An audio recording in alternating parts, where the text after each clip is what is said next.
Okay guys, today is the launch of a hybrid to save the world. To save the world faster. This is the McLaren Artura.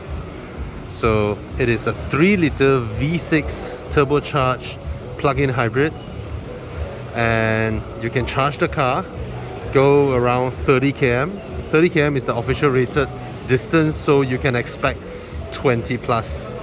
And then it has 670 plus horsepower, it has 700 plus Newton meter of torque. That's expected, right? 0 to 100, 3 seconds expected again. 8 speeds, dual clutch that goes forward, and to reverse is full electric. Basically, it uses the electric motor to go into reverse, which is correct. Why do we need a reverse gear these days for plug-in hybrids, right? Because the electric motor can go front, it can go back. Before I look more detail into the car, I just want to stand here and look at the paint and look at the color. The color is just so beautiful. So I guess you can see a lot of styling details that is sort of inspired by the 720S, but different from the 720S would be it's not like a hole with the headlamps in there hidden. You know, this is I just love the way McLaren deals with their arrows, right? You can see, you can almost visualize how air will travel through the car. And what's amazing, the heat exchanger is here. I can literally touch it. Okay, I mean, I'm very sure by placing it here, it provides a ton of cooling. It's able to suck in a lot of air, but I can't help but looking at this, understanding the fact that a lot of stone's gonna hit on these radiators, and given that the position is over here, this is a very prone spot to go into, you know, little bumps and all that. But anyway, let's not talk about those, because McLaren is about efficiency, it's about effectiveness, it's about performance. Hey, where did that thing go? Yes. There we go, a little bit. Where is... Oh, there you can see that. Alright. The amount of cooling, you know, that goes around the front is crazy. The paint is just beautiful. Absolutely gorgeous. Look at the paint. Alright. So we've sort of expected this is already now the design language of McLaren's, right? Obviously the engine is at the back, obviously there's a huge front here, obviously it will be butterfly doors, there will be aero features that goes along on the sides, air will travel there. These are sort of like the basic prerequisites these days.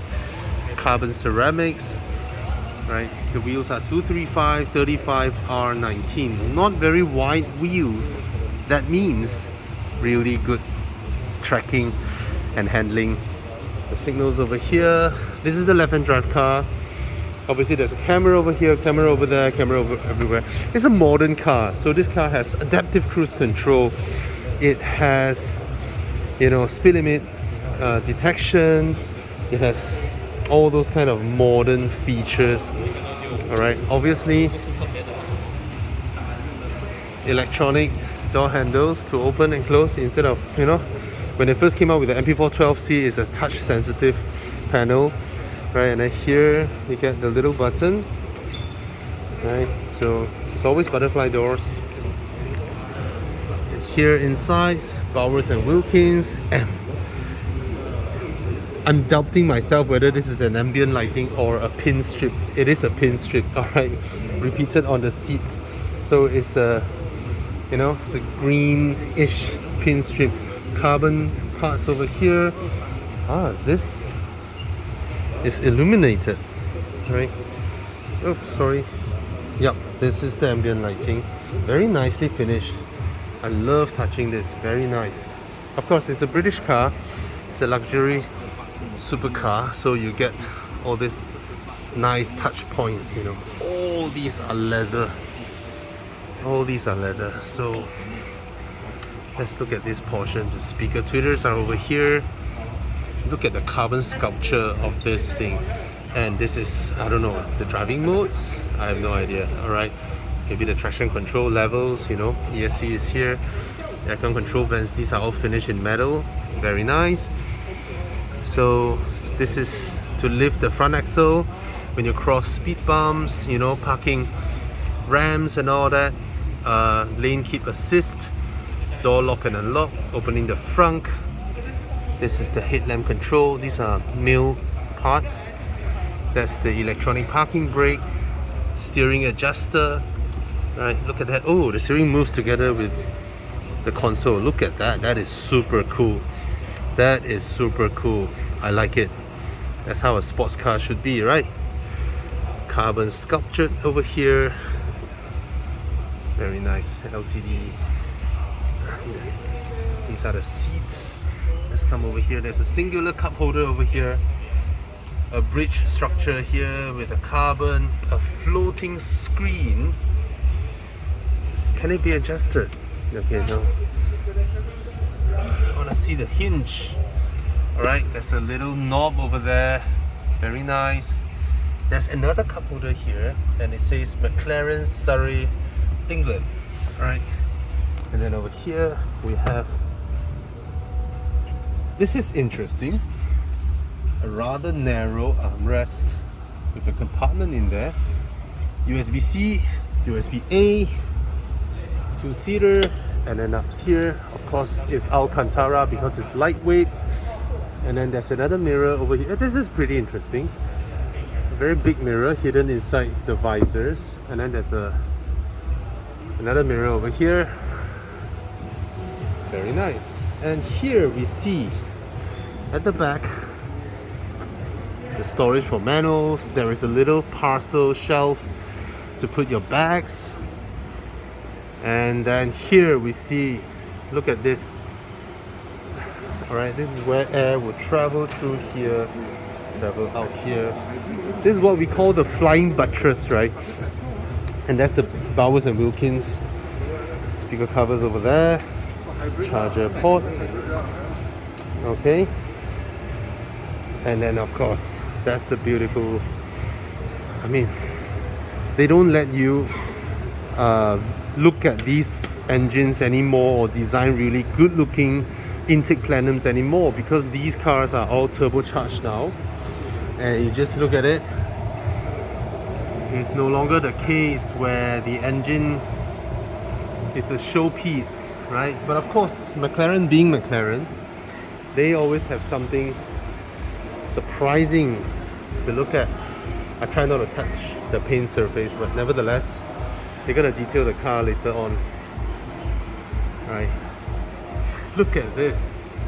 So McLaren has been known to create crazy stuffs. You know, some of their cars have exhausts up there, some of them out here. So you see the Artura's exhausts are here. Okay, the badge over here there. And these parts are just really cool. The way you can see how air is supposed to be, you know, sucked in or diverted out. That basically the whole thing is a huge heat exchanger trying to drive heat out of the engine, because these are, you know, obviously turbocharged cars, and for some reason the entire rear panel, all right, is a single piece. I think this is even larger than that of, this is crazy. It's even larger than that of the DB11 front. And if you look at this, right, this flying buttress structure sort of goes inside this enclosure, this opening. And this opening is singular piece. There's no cut line over here. So basically, this entire part, look at it, all right? There are no cut lines. Okay, there's a cut line over here. Basically, this is another portion. This part, look at this part, follow my hand, goes underneath the flying buttress. The entire piece up to the fenders over here, the entire thing, even with this sculptured rear end, see the way they sculpture it, all right? It's a single piece. This is a single piece. Oh, I reckon this piece alone can buy an E-Class, I suppose. It's mad. There's a very, very thin, slim tail lamp over here, because rear lights don't need to project light out. They just need to be bright enough. So unlike the front headlamps couldn't be made this slim, because they need to have, you know, bulbs and all that to project light away. And this is a metal structure that is also sculptured very, very nicely, punched with holes, and it forms the rear sculpture, rear design of the, basically air, leaves, water, whatever is free to travel in and out of the rear engine bay. Alright, it's just crazy. And of course this is these are some heat resistant materials because of the exhaust over here. You see where this will go, right? Because the exhaust is so hot, and this is meant to, this is a metal structure that sort of feels the same as this material, and it's supposed to take the heat or bounce it away from the exhaust. When you walk behind an Artura, be mindful. Alright, is this even legal in US? In US, the exhaust cannot extend out of the bumpers. Alright, and of course, it being a McLaren, there is a lot of aerodynamic features going on. You can see the reflection of the differentials from here. You see what's underneath? I should see nothing because it's supposed to be a flat surface, and here I can see quite something. Look at that. That is super cool. Alright. So it's basically a machine in there, and then with a cover placed on top, almost like a cloth wrapping it. Alright. So yeah. Air will, of course, look at this. This is huge. You can almost stuff your head inside here if your head is small enough. An entire head should be able to go in, and air travels inside here, and then to carry heat out of the engine bay, and then here goes into the intakes. Madness. All right. This is a, yeah. Of course, this is launched to take on the F8 Ferrari F8 Tributo, right? And of course the 911 Turbo S. So what's the price? It's $1 million before tax. So just buy this car, put it in Langkawi. Alright, your taxation should be, now Malaysia's taxation, if the car is 1 million, the tax should be about 1.2 million or 1.3. Hopefully it's 1.2. And then nobody pays that. You buy this, you put it in Langkawi, 2 years later, 3 years later, you are likely paying like 500,000 tax, or you can wait until the 5th year and then you pay something like, I don't know, 300,000. Alright, and then you get a car on the road. So for the first few years, every year you have 90 days to drive in Peninsular Malaysia, or you can fly to Langkawi and drive your car around tax-free. You can bring your car to KL once. The maximum for one time is 30 days. Then you have to send it back to Langkawi, which is the tax-free heaven. And then each year you get to do it 3 times. But given that this is not a 4-door passenger car, you need a bank guarantee or some sorts with the customs, you know. So yeah, that's how people buy supercars in Malaysia, tax-free. Of course, they still pay sales tax and all that. It's just that the excise duties, right, are sort of avoided. So yeah, this is the mid-engine entry-level track weapon that McLaren launched to take on the F8 and the Porsche 911 Turbo S. Alright, it's always like this. The entry of McLarens and Ferraris are the pinnacle of Porsches, turbocharged sports cars. Alright, yep, that's the McLaren Artura. Cheers.